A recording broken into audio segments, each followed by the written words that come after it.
Welcome to a new edition of the Neon Jazz Interview Series with San Francisco-based jazz pianist Clifford Lam. He just released 2017 CD, Brothers and Sisters. He is originally from New York and discovered jazz at the age of 16. His first piano teacher was Wes Montgomery's pianist, Richard Crabtree, and he would go on to graduate from the Berklee College of Music in Boston, and he would go on from there to hook up with the Tommy Dorsey Orchestra. From there, he has woven a very interesting jazz journey. So get to know him and dig this interview, my friends. Okay. Hold on, I'm going to let these cops go by here. And yeah, I think we're in good shape. So it's not me this time. I'm safe. Don't tell them you're into jazz. Yeah, exactly. Uh-oh, yeah. Hold on, I got another one here. Maybe I shouldn't count my chickens. Hold on. Or count my eggs, one of the two. But at any rate, Clifford, thank you for taking a minute out to speak with me today. I appreciate it. Sure. I got Brothers and Sisters in the mail last week. I loved it, and I wanted to reach out and talk to you about it. Talk to me about this album. How do you feel about it? Well, it's a stepping stone is what it is. I have an evolution that took place through the first one. The first album was entitled Bridges. This is my follow-up. It's got a slightly different concept with the same players, and on the third album, the same players, doing more things together. So where were you born and raised?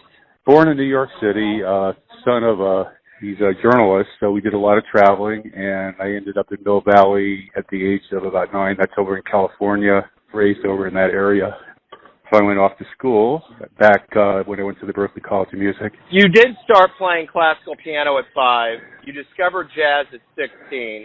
What was the album or what was the group of artists that you discovered that got you into jazz? Yeah, that's an interesting question, and I can always answer that question because it just made an impression on me. And that was Ramsey Lewis In Crowd, the In Crowd album by Ramsey Lewis. It's the one that has the pictures of the Cadillac in the front cover over in Washington D.C. What was it about Ramsey's playing in that album that got you so much? There's always something that hooks you into jazz, but what was it about that album? I think it was just I think it probably the funky churchy element of it, the groove of it. I like the feeling I got from it, and when you're 16, you just go a lot by feelings. I think it just grabbed me, and it stayed in my mind, and that's the first album that really captured my imagination toward jazz, and it inspired me just to keep pursuing that sound. You mentioned you went to the Berklee College of Music, and we'll get to that point, but your first jazz piano teacher was Wes Montgomery's pianist, Richard Crabtree. That had to be a huge, huge leap for you. He definitely inspired me. He played, in that first lesson, he played Laura, and he wrote it out in about 5 minutes. He wrote a complete lead sheet, and he played it, and I was intrigued by the voices and the chord changes. And, of course, I didn't know anything about theory or how to construct chords at the time, but definitely wanted to pursue that sound again, like I did with the In Crowd. And then after the Berklee College of Music, you hooked up with the Tommy Dorsey Orchestra, correct? Very briefly, yes. What was that like? Was that a big learning curve for you? It was kind of a reality check. Because, at the time when I finished school, I was experimenting with McCoy Tyner sounds and, doing spot gigs out of sound, and then here you go as Tommy Dorsey, and you can't fit those McCoy Tyner changes into Tommy Dorsey. It just doesn't fly, and it didn't. So it was playing swing and playing one-nighters on the road at a different location was something that you try to get used to. The one thing that I didn't get to and I wanted to ask you is, you're growing up in New York City. What live shows did you see, that have been really, have made deep impressions on you? Well, again, I was born in New York, but only stayed there a short period of time, so I can't talk to you about what I saw then because there wasn't anything to talk about. But as far as live shows go, I've seen Herbie Hancock, and he's been a big influence on me ever since I started doing jazz, almost from the time I started, within the 2 or 3 years. So I've seen some Herbie Hancock over the years. So we can talk about Herbie Hancock. If you want to talk about what made a big impression, we can talk about him. Let me ask you this. If you could get into a time machine and go back in time and see any artist in the annals of jazz, who are you going to go see? Where are you going to go? You're going to be in the Jazz DeLorean, and you could punch in the digits.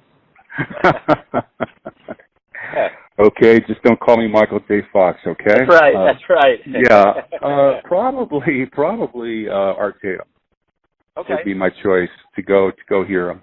He's the one that Oscar Peterson heard and stopped playing for a good month because he couldn't understand how one person can play all that many notes. His father said, "That sounds like two people. That sounds like two people playing that one piano spot."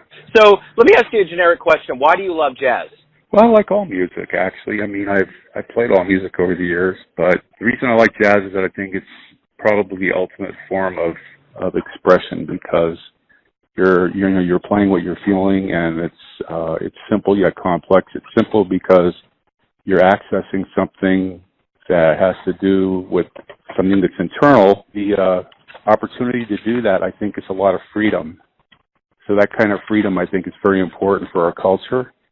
And, that's what I like about it. It gives me a chance to be expressive in a way that's really has the only limits are the conventions that are placed on whatever it is the genre is, which is namely jazz in this case. So it's just the ability to express oneself freely is probably the most important part of it. You've had some stellar teachers in your life, but you've also played with some big shots like Kevin Eubanks, Tommy Campbell, Herbie Lewis. You play with a lot of people. What do you learn from people that have all that experience in the world of jazz? What do you soak up from them? That's an interesting question. It's difficult to answer in one sentence because when you're talking about Herbie Lewis, you're talking about somebody who lived the tradition of jazz. When you're talking about Kevin Eubanks, he's a contemporary of mine. So, let's talk about Herbie. He's a good one to answer that question with because the one thing that Herbie is he's a very free player, but he's also very grounded in the tradition of jazz and to stay very, very close to the time and to guard it, with his life. So if I will learn one thing from Herbie, it is to hold on to the time and respect that time and not let your time slip. To swing, you have to maintain. So from Herbie, I learned that, and his deep feeling of time is what I always carry with me. Herbie passed away probably about 8 or 9 years ago, but he's always with me.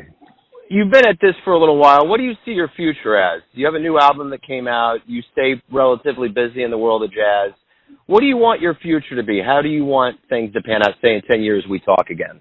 Well, I hope to, to show the validity of jazz as I see it throughout the world and to get that message out to as many people as I possibly can. So I see myself hopefully playing, around the U.S. much more, and to get into Europe and play the venues over there that will have me. And I've had commitments from both Nicholas Payton, Cindy Blackman, and Buster to go with me to Europe. It's just a question of us finding the time to do it. But these are the people that I'm starting Europe with.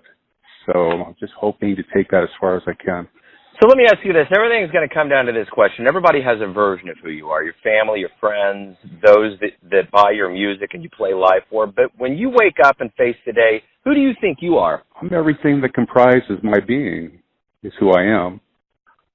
We all have, we all have traits that we hold in common, but yet at the same time we all express them individually. And the ethics and the principles that are what I revolve around are what comprises who I am. So that's my identity right there. I guess I have one more question for you when you talk about spreading jazz throughout the world. And I want to ask you this. It's something I like to ask every once in a while.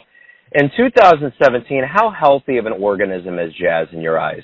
Well, I think there's different perspectives on what healthy is. What I see around me is a lot of young people that are looking to learn it. I'm also a piano teacher.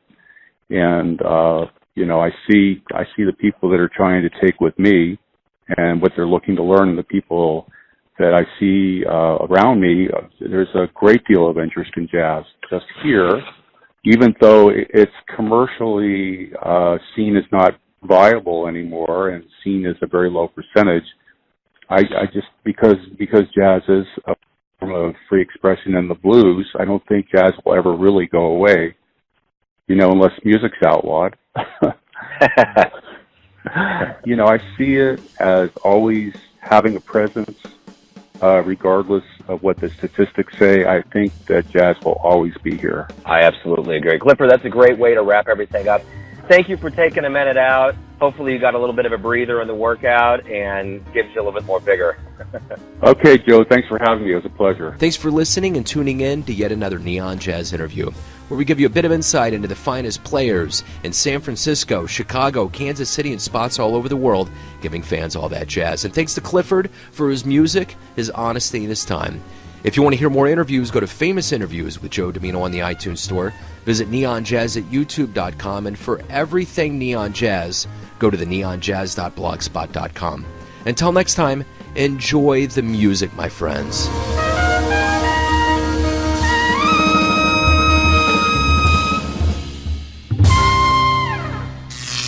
Neon Jazz.